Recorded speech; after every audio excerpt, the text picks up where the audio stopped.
Hey, boss? Yes, Ivan? Is it just me or do things look a little different around here? Well, the show is on Blip now. Oh, right, new digs. That'll do it. Wait, does this mean we have to... Yes, Ivan, it is incumbent upon us to introduce any new viewers to our show as to what's been going on. So then, I'm the Game OverThinker. This is my intern, Ivan. Yo. We do a show about video games, the video game industry, gamer culture, you get the picture. Though occasionally we get interrupted by other stuff. It can get a little strange. Let me see how fast I can get you up to speed. Okay, this is the Anti-Thinker, my evil doppelganger from the Antiverse. He tried to take over my show, I kicked his ass. This is Police Commissioner Bunnyface. He conscripted Ivan and me to help crack down on VidSpawn, hostile digital creatures slipping into the human world from the video game world. And also to take out Pyrothinker and Cryothinker, two ninjas with a grudge who were terrorizing local game stores and arcades. We got him. And we got the fire and water stones that were somehow the source of their power. But that wasn't the end of it. One of their attacks had inadvertently released a cryogenically frozen 1980s cable-access gaming host named Retro-Thinker into the modern world. That's me! Yeah, I'd been totally frozen since about 1990. Once awakened, the strange and frightening world of modern gaming left me in a mental breakdown. This weird monster voice dude then took advantage of my depression and gave me corrupted powers that turned me into the Necro-Thinker, a bogus sorcerer who could create video zombies. Fortunately, the Overthinker intervened and set me straight, and I'm all better now. And I got the yellow Earth Stone that was causing all the trouble in the first place. Huh. Now there's one last stone, a white one representing air, that's supposedly serving as the power source for the Robo-Thinker, a military android who went all Skynet when the government decided to hook him up to Xbox Live. Now I wanted to be out fighting the Robo-Thinker. But he kinda kicked your ass.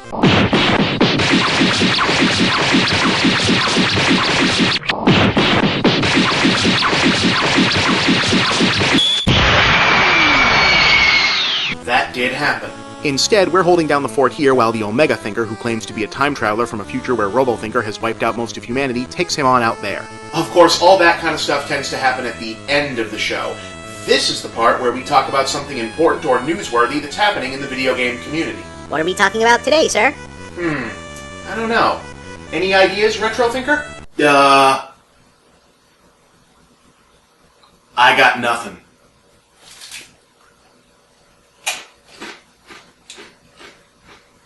Really? Nope. Nothing. Not a thing. There's nothing at all that happened recently in the video game business that you think we should be doing a show about. Why do you ask? Aw, man, do we have to do that one? Yes, we do, Ivan. Roll the credits, which I believe are also new.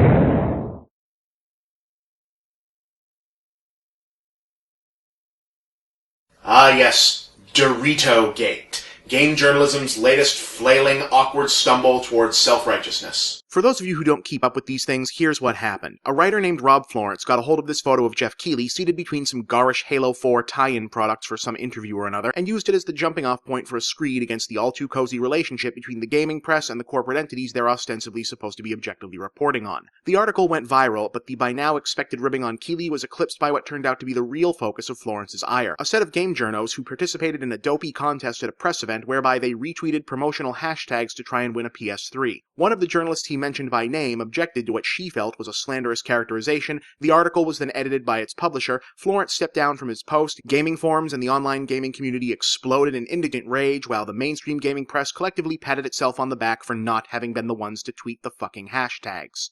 Oh, and Twitter and the online gaming community deluged the complainer in question with the expected wave of misogynistic bile, but you knew that was coming. Now, let me throw my cards on the table here. I didn't really love the article. Florence seems like a nice guy, his heart is in the right place, he's a good writer, and he's on the right side here. I just wasn't fond of the condescending tone he took in this particular piece. It really kind of rubbed me the wrong way, and extrapolating the admittedly unfortunate Keeley photo into some kind of profound symbol of something is just the worst kind of grasping journalistic pretense. I mean, yes, games journalism is saturated with ads and marketing to a point that can become very unbecoming. But the fact is, until the audience for games journalism values games journalism enough to consume it in a manner that advertising is not the only source of proper revenue, the oh-so-offensive stench of marketing and publicity is going to be hanging around, no matter how much all parties involved might despise it. Now, that's not to say that games journalism isn't overall too enmeshed with games promotion and that corruption on both sides isn't a big problem. It clearly is. I'm just asking folks to step back and get some perspective on the matter.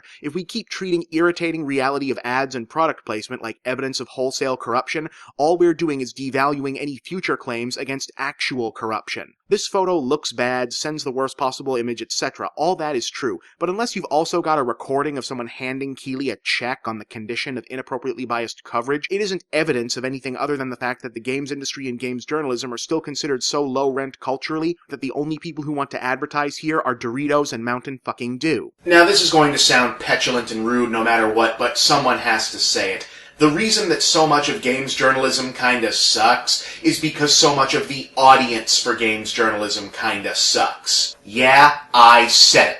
And unfortunately, he can't unsay it. Okay, I don't necessarily mean that you suck personally, but the fact is this is a business, and what gets published is generally contingent on what draws traffic. And while the spectrum of games journalism is broadening to encompass subgenres other than reviews and previews, it's very clear that what draws the most traffic, i.e. represents what the games journalism audience most wants to see, is news about big upcoming games and reviews of big games that tell them whether it's worth their money. If you could be guaranteed the same amount of reliable, revenue-generating traffic for, say, an in-depth, serious critique of a game after the dust of its initial release has settled, or a retrospective on the history of this or that series or creator, or anything that has more lasting intellectual value than a Metacritic-ready scored AAA review, or the world-exclusive first teaser for this or that title, maybe games journalists wouldn't feel the pressure to jump and claw for every scrap of that material which requires access and thus necessitates that they get involved with the odious world of publicity departments. But that's not to say that audience complicity absolves the press of its sins. The PS3 tweeting incident was unethical, over the line, and completely uncool. I don't think it's anywhere near the Jason Blair-level scandal that it's being blown up as, but the games industry and gamers' astounding myopia vis-a-vis their own importance in the world is a subject for another time. Suffice it to say, agreeing to hand out free advertising in exchange for swag is generally not okay. But can I just ask one question? I'm pretty sure you can ask as many as you want, sir. It's your show. Am I the only one who sees that we're kind of missing a bad guy here? I thought the OverThinker was handling the bad guy this time around. Really, Ivan? Look, the big breakdown on this was that everyone wound up demonizing Florence's outlet for giving in to pressure, the offending tweeters for doing it and then complaining about getting called out on it, and finally the entirety of games journalism for being a place where this kind of thing can still occur. Well, what about the most significant party? The company that pulled the stupid stunt in the first place? Oh yeah, those guys. Look, I'm not saying that the criticism was unwarranted, but shouldn't a major company starting the contest be considered at least, if not more, unethical than the journalists who participated in the contest? Shouldn't a major company pulling shit like this be the real story here? But instead of doggedly pursuing whatever corporate malefactor decided this was a good idea or signed off on it, games journalism was by and large content to play circular firing squad. And this, frankly, is to me more symbolic of something fundamentally wrong within this medium than Jeff Keighley sitting next to some goddamn snack food. Look, I may have sounded all over the map earlier, but this is going somewhere, I promise. It's just complicated. I've already outlined the basic shitty situation at the core of all of this. The kind of material that the gaming press needs to devote the majority of its coverage to, because it's the kind of material that the online gaming press readership demands above all else, is material that can only be achieved through dealing with game companies' publicity machines. Not by engaging in any kind of corruption, mind you, more just putting up with their bullshit. When you're able to get the material, when you're allowed to publish, cheesy press offense and junky swag that can't not taint you with the appearance of an ethical lapse, even where none exist, all that sort of thing. This isn't necessarily about maintaining friendship with developers or certain journalists supposedly just being fans or wannabe designers with press badges, or whatever the dismissive caricature is this week. It's about one simple thing: access. But here's the thing. There's nothing that says game companies have to be assholes about access. They don't have to pull stupid stunts. They don't have to dick around with swag or review events or anything else like that. They do those things because by and large they can and no one calls them on it. Oh, the gaming press complains about it when it gets out of hand, and gamers themselves have been known to roll their eyes and turn the extreme cases into jokey memes, but it never really seems to be a scandal. And why do you think that is? Well, I think it's because we tend to treat game companies being assholes in their business practices like some kind of natural phenomenon. You know, like, well, there's no use getting mad at it, it's just their nature. I mean, think about this. The whole tweet to win a PS3 thing goes down, and the big article that exposes the event almost completely skips over the scandal of a corporation deciding that something really close to almost sort of maybe bribery was a good idea, in favor of wagging a finger at the lower-tier games journalists who participated. The only way that reaction makes sense is if you approach it from the assumption that the responsible adult behavior was only to be expected of one party, and that said party was not the industry. That for some reason you just can't blame them for acting like this any more than you can blame a cat for chasing mice. Somewhere along the line, we started treating the games industry malfeasance like some kind of act of God. It's just useless to question. How do you suppose we got here? Well, honestly, I think it's a side effect of just how lopsided the power in this relationship is. We treat game industry malfeasance like some kind of natural disaster because they're so powerful compared to games journalists they might as well be. And when an entity is that much more powerful than its press, that makes it hard on journalists, because journalists by nature want to investigate and critique and challenge things. And since that just isn't feasible regarding a lot of the industry, I think maybe some journalists settled on the next most attainable target. They went after each other. There's now effectively two symbiotic tracks of game journalism, reporting on what you were able to regarding the industry, and then reporting on any perceived ethical lapse on everyone else's reporting. And somehow we haven't managed to come off very well in this. So how do we fix it? Honestly, I think we need more pirates. Whoa, I thought you were against piracy. Oh, I am against game piracy. I'm talking more metaphorical, like pirate is a metaphor for rogue or guerrilla underground behavior. You know, like why join the Navy when you could be a pirate? You stole that from Steve Jobs. Is it too early for me to make a Xerox joke there? What I mean is, modern movie journalism got better in the mid-90s when independent underground guerrilla operators like Ain't It Cool News, Dark Horizons, etc. started leaking spoilers and set pics and script pages to their readers, bypassing the traditional you can write about this when we let you see it assembly line of studio movie news. They took some of the power away from the studios and built up a loyal following of readers and fans who came to value the seemingly more honest and valuable type of information over the access-driven info of more mainstream publications. Eventually, the studios themselves had to relent and change the way they related to their audience through the press, for the better. If there was a stronger underground track within games journalism, citizen journalists who weren't quite on the career track yet and thus could go after the game companies the way Harry Knowles' mini-army of quote-unquote spies went after the film companies in the mid-90s, I think it's wholly possible they could help break the access wall much wider open. If the games industry feared, and I mean truly, truly feared, having their secrets leaked or their foibles made public, not through any illegal means, I stress, by a motivated underground gaming press with nothing to lose, they'd eventually have to start being more transparent with the mainstream press and with everyone just to give those meddling kids that much less to report on. But isn't there already a huge under-the-radar culture thriving on the interwebs? Well, kind of. I mean, there's forums and blogs, NeoGAF, people on YouTube, that sort of thing, but, problem is, they tend to get more wrapped up in the latest games journalism clusterfuck of the week than scoops or news or actual reporting as well. Ah, so we're back to your original point then. For games journalism to improve, the audience for games journalism needs to improve too. That's the long and short of it, yeah. Huh. Well, if nothing else, I'd say that's a pretty solid blip debut.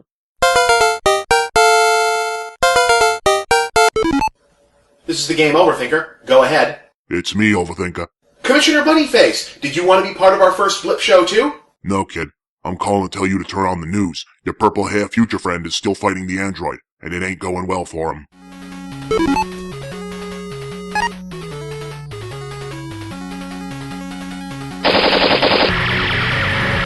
We've got to help him. The stones. You tried the stones had no effect on him. Yeah, when I used them, but what if I gave them to the Omega Thinker? It's worth a shot. We have to at least try— Whoa!